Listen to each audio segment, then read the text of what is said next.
So, a lot of news on the Manchester United takeover is heating up, specifically around Qatar. There's a lot of rumours, there's a lot of not credible journalists saying this and that about Qatar, and they're probably just making it up to, get some clicks. But some reliable journalists like Mike Keegan have said movement is happening in the takeover. It's getting hot, things are moving, things are happening, so we'll get into that.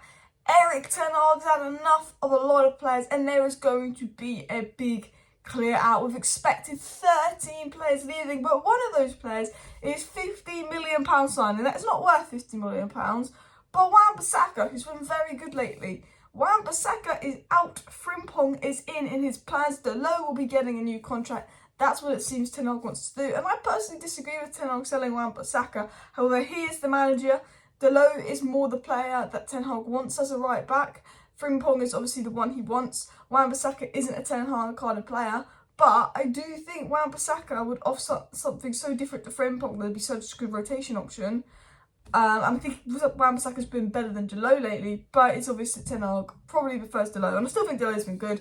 But also Manchester United looking at a striker with a €20 million release clause in Santiago Gimenez, who's obviously playing for Bayern Munich. United have been scouting him, and obviously Orkun Koku. So Manchester United very much keeping an eye on that. €20 million release clause. Wouldn't be shocked if United did something like that, especially with news coming out that they want to sign 2 strikers because they want, they've got none. Because Martial they plan to get rid of, Weghorst they plan to get rid of. So get like a Harry Kane and then like a young striker and below. They kind of want what City got with Haaland and Julian Alvarez. Also news on Gravenberch to Manchester United, and then we'll probably talk a little bit about Amad Diallo. So let's dive right into the video. United looking at Gravenberch, striker, players out, players in, takeover news and more. Smash the like, smash the subscribe. I will be live about 5 PM tonight, so make sure you're tuned in for that. It was said movement regarding the Manchester United takeover is expected over the coming days. That was said by Mike Keegan. So what we know so far is the takeover's gone quiet. They're getting frustrated. Qatar, Jim Ratcliffe getting frustrated because the longer they take, the more this could interfere with some of transfer plans, what they plan to do with Ten Hag, etc, etc. The Glazers reportedly been stalling the deal to try and see if they can get more bidders to come in or try and see if they can make more money, la la la la la la. The Glazers think if they delay a deal a couple of weeks because they didn't get the $6 billion they wanted for the full sale, they might get more money. The Glazers have offers for minority sale, but realistically, financially, the Glazers would be very stupid to stay at United, especially when they financially cannot afford to run United with the interest and amount of money they owe in debt being more than the money they're making, which means they wouldn't even be able to make and take money out of United, which means that the Glazers are pretty much in a situation where they'd be stupid to stay owners of United. So the Glazers need the full sale. The Rain Group's goal is to overview the full sale, but they didn't get the $6 billion they wanted. So what are they doing? Absolutely delaying the deal. But Mike Keegan said movement for the Manchester United takeover, is it coming in the coming days? Movement is happening. Things are going to happen soon. Now, we were told also by other sources 4 days ago that movement was imminent, and that didn't happen. But this is Mike Keegan. When he said something's going to happen, it always seems to happen on the takeover. A movement's expected soon. There are reports coming in that there's already some negotiations going on with Qatar. Again, that isn't from reliable sources. I'm only going to specifically report reliable sources like Mike Keegan and Romano, but there are a few less reliable sources out there that I don't 100% trust. Pretty much, so that's why I say take it with a pinch of salt. Pretty much saying there's already negotiations going on with Qatar because of the non-disclosure agreement. It's very quiet, but things are advancing. So we'll have to wait and see what happens with that. Now, I do want to talk about the outs, Ten Hag's plans, who could be sold, who could be going. This was said by Simon Jones of the Mail. There's expected to be a new swathe of departures after Erik Ten Hag spent a season at the helm, deciding who is good enough to make the grade at Old Trafford as the Dutchman's rebuild enters a new phase. Now, it was also mentioned in that story that 13 players look likely to go. He wants 13 players gone. Maguire was among names, Wan-Bissaka was among names, Dean Henderson, Alex Telles, Bailly, Brandon Williams, Axel Tuanzebe, Donny van der Beek was a surprising one in there, McTominay, multiple names are there, and 13 players could be going. Alanga as well, one of them. Martial, which was a surprising one, but I think because he just can't stay fit. Basically, Ten Hag wants a big clear out.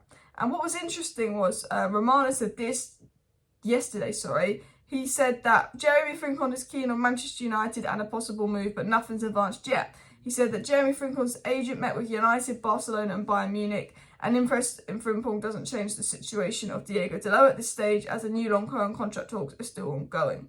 So what Roman is saying is we're interested in Frimpong, confirming that, but also confirming that we're still interested in Dalot. We still want to sign Dalot on a new contract, la-di-la-di-la. So we've got news from Simon Jones that Wan-Bissaka's on the sale list. We've got news from basically Romano confirming it'll be Wan-Bissaka that's going to accommodate Frimpong. Now, I don't want Wan-Bissaka to go. Maybe that's just me. I think he's been good this season. I think he offers something this season. He's really starting to look like that 50 million signing and improving. I personally wouldn't sell Wan-Bissaka, but it's up to Ten Hag and what Ten Hag wants to do. It was also said Man United is the team most interested in signing Santiago Gimenez's services. Manchester United already have several games. Not only are they going to see him play, but they also, but there was also a chat with his environment and see the possibility of in the summer starting negotiations. So obviously, we've been watching a few Feyenoord players, and Santiago Gimenez is one of them. They're saying that United having talks, United scouting, United looking at him. The report came out a few days ago that we want a young striker and an understudy and a starting striker. And I do think if we're hearing, €20 million release clause, that could be like Malacia, 15, 16 million pounds. I do think if you sign Harry Kane, then we probably maybe do end up getting someone like a Santiago Gimenez as that kind of second backup striker. He's 21, I think he's got 10 goals in the Eredivisie. He looks decent, 21, one for the future, understudy striker. Ten Hag likes him. I think it will be a decent backup striker. I think he's one of those, he's not going to solve the problems, but, he's probably better than Weghorst, one for the future. More like Julian Alvarez type striker. However, like Eredivisie attackers, when they come to the Prem, it's always like, oh, you know what I mean? We'll see how that one goes. It was said that he has a release clause of €20 million. So look, I think this could be another Malacia type signing. Now Malacia is back up to Shaw, that this guy could potentially be back up to Kane or Osimhen or Gonçalo Ramos, whoever we sign. I think that's what they're sort of looking at, like a young kind of backup signing. Another player that could be coming in, another player that Ten Hag worked with, another player who was in the Eredivisie and failed outside the Eredivisie is Gravenberch. Now, Gravenberch, United tried to go for in January, but Bayern wouldn't give him to us. Gravenberch is obviously a very talented player. When Bayern Munich signed him, I was so jealous. I was like, this guy's a baller. And he's gone to Bayern, he's not really played, is he the Donny van de Beek 2.0 really at Bayern? Not really got the minutes, but I generally believe there's a top player in there. And I think Erik Ten Hag, got so much out of that player. And I do think if Man United went for him, I think he'd come and join Erik Ten Hag. But it was said recently that Manchester United and Arsenal are monitoring Bayern Munich midfielder Gravenberch. And it was said that by Sky Germany that United understood to remain keen on a deal to sign Gravenberch, though could face competition, with Sky Sports Germany reporting that its lack of football has also alerted Arsenal. Said the midfielder's future will depend on new head coach Thomas Tuchel, who was named as Julian Nagelsmann's replacement, and that Bayern have already agreed a deal to sign Konrad Lem on a free transfer from RB Leipzig ahead of next season. An addition will increase competition for a first-team place at the Allianz Arena. So they're sort of talking about Gravenberch not getting many minutes. It depends what Tuchel does with him. But if this continues to be the case, with obviously Lema coming in as well, it's very, very likely that Gravenberch could go. And obviously United and Arsenal, the club's interested in him. But, United have Ten Hag.